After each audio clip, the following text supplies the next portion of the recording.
My name is Tadzio Bervoets. I am the director of the Dutch Caribbean Nature Alliance. Well, one of the most important things when it comes to conservation and conservation management is making informed decisions based on the best available data that was able to be collected in the field.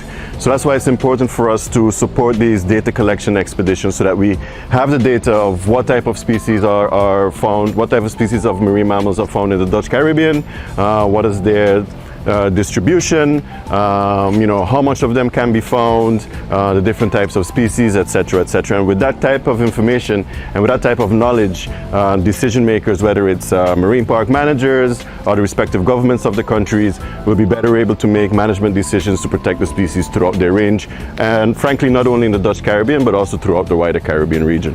Transboundary species do pose a challenge in that, an orca, for example, is not going to take into account geopolitical considerations and be like, I prefer to not go to St. Vincent because they still hunt orca in St. Vincent, for example.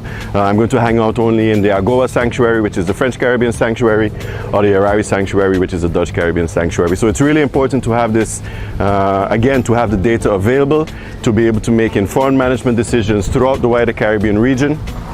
Also, when it comes to the various governance structures in the Caribbean region, there are various protocols and agreements. I'm thinking about the Cartagena Convention, which is the Convention of Marine Biodiversity in the wider Caribbean. There's also the Convention of Migratory Species, etc., etc. In order for governments to know how to respond to issues that might affect these animals throughout their range, they need to have the information.